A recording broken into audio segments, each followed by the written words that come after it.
सभी को राम राम, सनातन धर्म की जय और सभी को साधुवाद। मैं आप लोगों को एक बड़ी अच्छी खबर देने जा रहा हूं, क्योंकि कई षड्यंत्रकारी, कई ऐसे लोग लगातार इस तरह से भारत के बारे में गलत गलत धारणाएं डाल रहे थे कि हमारा जो बैंकिंग सेक्टर है वो डूबता जा रहा है, बैंक्स बिकते जा रहे हैं। तो उसमें मैं आपको बता दूं कि अभी अभी प्रधानमंत्री नरेंद्र मोदी जी ने एक ट्वीट किया है और उस ट्वीट के अंदर ये कहा है कि पिछले 10 सालों में अब तक का बैंकिंग सेक्टर का जो नेट प्रॉफिट है वो 3 लाख करोड़ रुपए से जो है क्रॉस हो चुका है, और ये अभी तक का पहला ऐसा प्रॉफिट है जो भारत के बैंकिंग सेक्टर ने कमाया है। तो मैं आपको बता दूं, कई लोग तो बस इसी तरह की धारणाएं लोगों में डालते हैं कि बैंक बिक गए, लेकिन सच्चाई कुछ और होती है।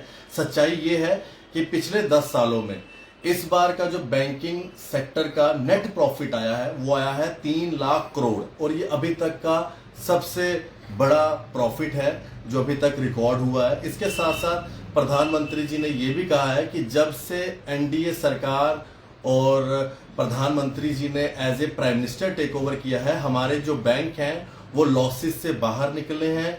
हाई एनपीओ हुआ है due to phone banking policy of UPA, यानी कि जो फोन बैंकिंग पॉलिसीज है यूपीआई वगैरह यूपीए की, उसको देखते हुए जो लॉसेस पहले हुआ करते थे उनसे जो है अब लॉसेस से बैंक्स बाहर निकले हैं, और जो बैंकों के दरवाजे गरीबों के लिए पहले बंद हुआ करते थे वो सब दरवाजे जो हैं वो अब उनके लिए दरवाजे खुले हुए हैं। कोई भी आराम से बैंकिंग सेक्टर का मजा ले सकता है और अपना जिस तरह का भी वो सर्विस लेना चाहे ले सकते हैं। साथ ही में प्रधानमंत्री जी ने कहा है कि इस इम्प्रूवमेंट से जो हमारे बैंकिंग सेक्टर है उसमें क्रेडिट अवेलेबिलिटी गरीबों को, फॉर्मर्स को और एमएसएमई को लेकर जो है और बढ़ेगी। तो ये एक बड़ी खबर है जो मैं आपको बताने जा रहा हूं। प्रधानमंत्री नरेंद्र मोदी जी ने ट्वीट करके ये पूरी जानकारी दी है, और मैं आपको बता दूं अभी कुछ देर पहले जो है ये ट्वीट प्रधानमंत्री जी ने किया है, जिसके अंदर 3 लाख करोड़ रुपए का बैंकिंग सेक्टर ने नेट प्रॉफिट जो है क्रॉस किया है,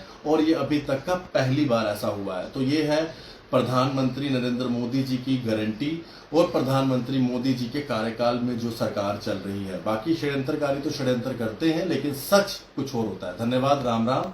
सत्य सनातन धर्म की जय। सभी को साधुवाद।